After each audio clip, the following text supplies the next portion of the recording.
But Anil Tyagi ji, Bharatiya Janata party को पिछले लोकसभा के चुनाव में 58% वोट मिला लोकसभा में। 58% वोट लाने वाली पार्टी, 10 की 10 सीट जीतने वाली पार्टी को अचानक मुख्यमंत्री बदलना पड़ रहा है। तो या तो वहां संकट गहरा है, तभी तो मुख्यमंत्री बदला। अगर जिताऊ घोड़े को तो कोई नहीं बदलता। अगर जीतने वाला घोड़ा होता है, अगर वो सब कुछ आपके लिए जीत जाएगा, इसका मतलब कुछ ना कुछ तो गड़बड़ है वहां पे। आपको भी लगता है कि लोकसभा के चुनाव में बीजेपी की स्थिति गड़बड़ हो सकती थी, या ये सारी की जो कवायद की गई है वो विधानसभा चुनाव के मद्देनजर की गई है? नहीं नहीं, देखिए, विधानसभा चुनाव में तो बहुत ज्यादा दिलचस्पी आदरणीय माननीय मोदी जी की नहीं है।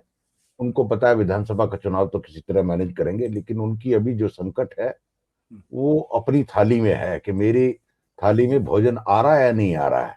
नहीं आ रहा तो क्यों नहीं आ रहा, उसका सप्लाई डिमांड, सप्लाई क्यों कम हो रही है, सबसे बड़ी चिंता ये है। अब 370 का आंकड़ा तो रख दिया, लेकिन 370 का आंकड़ा तो पूरा ही नहीं हो रहा।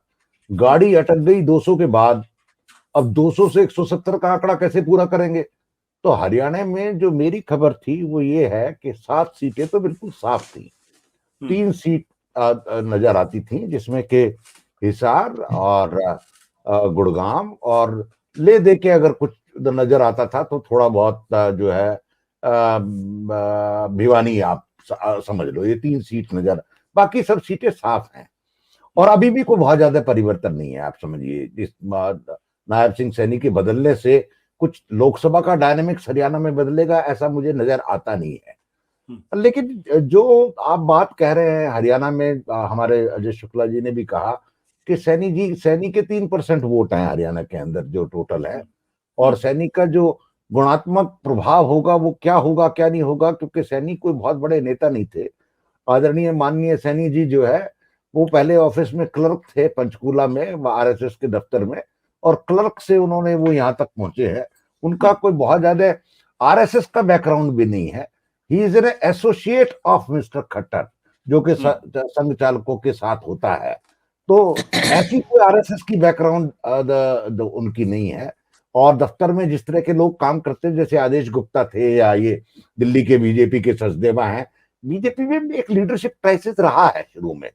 जो लोग जुड़ गए वो निकल करके आए, नेता का पैर पकड़ा और हाथ पकड़ा और ऊपर चलते चले गए, उसी में ये आए हैं। अगर ये नेता होते तो इनकी पत्नी जो है आशा रानी, अभी सरपंची का चुनाव लड़ी थी, उसमें तो जमानत भी जब्त हो गई। आप मेरे को बताइए ना, अगर इतने ही बड़े नेता होते, चौथे नंबर पे पहुंच गई, चौथे नंबर पे तो वो जो हो गई। तो भले आदमी है, खासतौर से ये डिफेक्टो चीफ मिनिस्टर खट्टर ही रहेंगे। चीफ मिनिस्टर का चेहरा बदला है, चीफ मिनिस्टर नहीं बदला है हरियाणा में, आप ये समझिए। और ये कवायद नरेंद्र मोदी ने इसलिए की कि एंटी इनकम्बेंसी की जो हेट्रेड हरियाणा की जनता में खट्टर को लेकर के है, खासतौर से किसानों का, अग्निवीर का, बेरोजगारी का, पानी का, ये जो सारे, खासतौर से परिवार पहचान पत्र को लेकर के जो है अग्निवीर का इम्पैक्ट जो हरियाणा में है वो पूरे देश में कहीं हो ना हो, सबसे ज्यादा अग्निवीर का इम्पैक्ट हरियाणा के अंदर है। तो ये जो एंटी इनकम्बेंसी खट्टर के खिलाफ, बंसीलाल कहते थे कि मुख्यमंत्री जब तक रहता है वो लोग नाराज रहते हैं, मुख्यमंत्री बदल दो तो लोगों की नाराजगी कम हो जाती है। तो मैं आपको ये बता रहा हूं कि हरियाणा में खट्टर के प्रति जो एक विद्वेष का भाव था, गुस्से का भाव था, उस गुस्से पे थोड़ा सा पानी छिड़कने का काम किया है, थोड़ा सा। लेकिन वो गुस्सा कम होगा नहीं होगा ये नहीं मालूम है।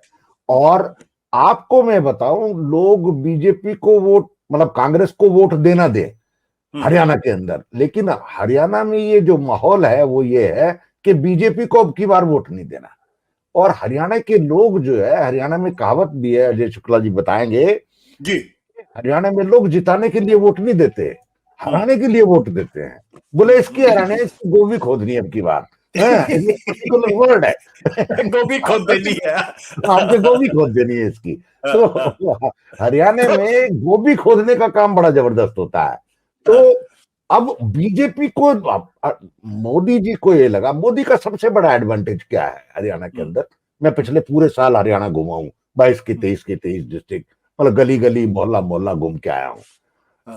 मोदी का ये है, लोग पूछते हैं मोदी के सामने कौन, there is a TINA factor national level election में।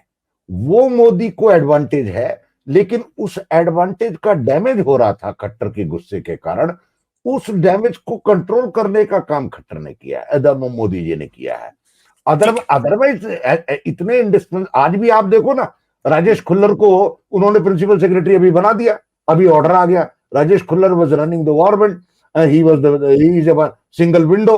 तो अगर ऐसा नहीं होता तो आदमी अपना प्रिंसिपल सेक्रेटरी बदलता, आदमी अपना चीफ सेक्रेटरी बदलने की बात करता। हालांकि संजीव कौशल अभी इसी साल रिटायर हो जाएंगे, लेकिन संजीव कौशल भी कहीं नहीं जा रहे। एडमिनिस्ट्रेटिव सेटअप जो का त्यों रहेगा, रिमोट कंट्रोल से खट्टर चलाएंगे। नायब सैनी सिर्फ फुहार है, बरसात, जो लोगों का गुस्सा है वो शायद कम हो जाए। सत्य हिंदी का ऐप डाउनलोड करें गूगल प्ले स्टोर पर।